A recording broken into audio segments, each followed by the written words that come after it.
തെളിച്ചമേകാൻ പൊൻപുലർക്കാലം വെളിച്ചമാകും പോ നുറുങ്ങുവെട്ടം പക്ഷിപരാഗം തെളിച്ചു കാട്ടും പോ വരുന്നു ദൈവം മനസ്സിനുള്ളിൽ തിളക്കമേകിടാൻ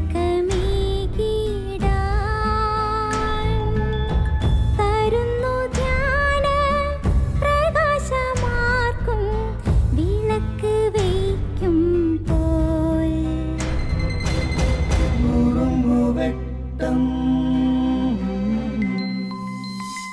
ഇറങ്ങിടട്ടെ ഹൃദന്തമെല്ലാം യുഗപ്രകാശത്താൽ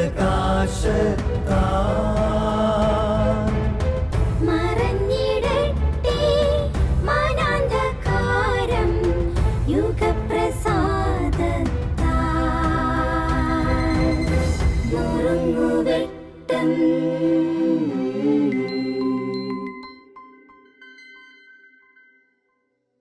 ന്യൂയോർക്കിൻ്റെ ആർച്ച് ബിഷപ്പായ തിമത്തി ഡോളൻ ഒരു പുസ്തകത്തിൽ പറയുന്ന അദ്ദേഹത്തിൻ്റെ ജീവിതത്തിലുണ്ടായ ഒരു സംഭവമുണ്ട്. തിമത്തി ഡോളൻ ഡോക്ടറേറ്റ് പഠിച്ചുകൊണ്ടിരുന്ന സമയത്ത് അദ്ദേഹം തൻ്റെ അവധിക്കായി തൻ്റെ സ്വന്തം രൂപതയിലേക്ക് ഡ്രൈവ് ചെയ്തു പോവുകയായിരുന്നു. അതൊരു ലോങ് ഡ്രൈവ് ആയിരുന്നു. അന്നേരം സന്ധ്യയായപ്പോൾ തിമത്തി ഡോളൻ പോകുന്ന വഴിക്കുണ്ടായിരുന്ന ഒരു ഡൊമിനിക്കൻ പ്രയറിയിൽ രാത്രിയിൽ വിശ്രമത്തിനായിട്ട് പ്രവേശിച്ചു. അവിടെ ഉണ്ടായിരുന്ന ഡൊമിനിക്കൻ വൈദികരോടൊപ്പം ആ പുരോഹിതൻ സന്ധ്യ ഭക്ഷണം കഴിച്ചു.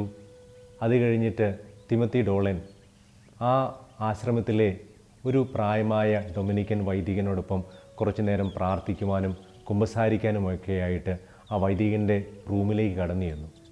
തിമത്തി ഡോളൻ നോക്കിയപ്പോൾ ഈ പ്രായമായ ഡൊമിനിക്കൻ വൈദികൻ്റെ റൂമിൽ ഒരു ചെറിയ അലമാരയിൽ കുറച്ച് പുസ്തകങ്ങളും അദ്ദേഹത്തിൻ്റെ കുറച്ച് തുണികളും പിന്നെ ആ വൈദികൻ്റെ ഒരു സ്റ്റഡി ടേബിളും അതിലും കുറച്ച് പുസ്തകങ്ങളും അത്രയൊക്കെ ഉള്ളൂ. ആ റൂമിൽ അധികം സാധനങ്ങളോ സാമഗ്രികളൊന്നും ഇല്ലായിരുന്നു. അന്നേരം തിമത്തി ഡോളൻ ഈ ഡൊമിനിക്കൻ വൈദികനോട് ഇങ്ങനെ ചോദിക്കുന്നുണ്ട്, അച്ഛൻ്റെ ബാക്കി സാധനങ്ങളൊക്കെ എവിടെയാണ് വെച്ചിരിക്കുന്നത്? അച്ഛൻ്റെ ലഗേജൊക്കെ എവിടെയാണ് അച്ഛൻ വെക്കാറ്?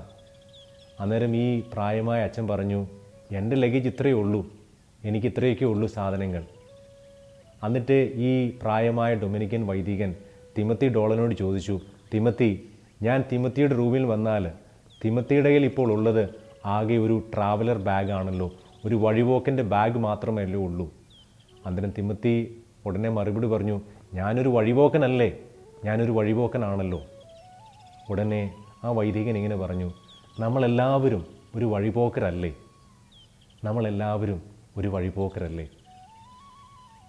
തിമത്തി ഡോളൻ ആ പുസ്തകത്തിൽ ഇങ്ങനെ പറയുന്നുണ്ട്, തൻ്റെ 4-5 വർഷത്തെ ഡോക്ടറേറ്റ് പഠനത്തിൽ കിട്ടിയതിനേക്കാളും വലിയൊരു ജ്ഞാനം ആ വൈദികൻ്റെ ആ ഒരു വാക്കിൽ ആ തിമത്തി ഡോളന് കിട്ടി. നമ്മളൊക്കെ ഈ ലോകത്തിൽ വഴിപോക്കരല്ലേ, കുറച്ച് നേരത്തേക്ക്, കുറച്ച് കാലത്തേക്ക് നമ്മളിവിടെ ഉള്ളൂ. കർത്താവിൻ്റെ വചനം ഫിലിപ്പിയർ ലേഖനം 3-ാം അധ്യായം 20-ാമത്തെ വാക്യത്തിൽ ഇങ്ങനെ പറയുന്നുണ്ട്, സ്വർഗത്തിലാണ് നമ്മുടെ പൗരത്വം. ആ ഒരു ബോധ്യം നമുക്ക് കിട്ടുമ്പോൾ ഞാൻ ഈ ലോകത്തിൻ്റെതല്ല, ഞാൻ സ്വർഗത്തിലേക്ക് പോകുന്ന വ്യക്തിയാണ്, അതാണ് എൻ്റെ യഥാർത്ഥ വീട് എന്ന ആ ബോധ്യം നമുക്ക് കിട്ടുമ്പോൾ നമ്മൾ ഒരിക്കലും ഈ ലോകത്തെ കെട്ടിപ്പിടിച്ച് ജീവിക്കില്ല. പ്രിയപ്പെട്ടവരെ, മരണം എന്നൊരു സത്യം ക്രിസ്തീയരായ നമുക്കൊക്കെ ജീവിതത്തിന് അർത്ഥവും സന്തോഷവും നൽകും. എന്തുകൊണ്ടെന്നാൽ ഈ ലോകത്തിലെ കണ്ണീരും വേദനകളൊക്കെ കഴിഞ്ഞ് എനിക്ക് കണ്ണീരില്ലാത്ത, വേദനയില്ലാത്ത സത്യമായ ഒരു ജീവിതം അവിടെ ഉണ്ട് എന്ന ബോധ്യം നമുക്കെന്നും സന്തോഷം നൽകും. ഈ ഒരു ബോധ്യം നമുക്ക് എപ്പോഴും ഉണ്ടായിരിക്കട്ടെ. ഞാൻ സ്വർഗത്തിലേക്ക് യാത്ര ചെയ്യുന്നവനാണ്, ഈ ലോകത്തിൽ ഞാനൊരു വഴിപോക്കനാണ്, ഞാൻ ഈ ലോകത്തിലാണെങ്കിലും ഈ ലോകത്തിൻ്റെതല്ല. ഈ ഒരു ബോധ്യത്തിൽ ജീവിക്കുവാനുള്ള കൃപ ദൈവം നമ്മൾക്ക് ഓരോരുത്തർക്കും നൽകട്ടെ. ദൈവം നമ്മെ അനുഗ്രഹിക്കട്ടെ.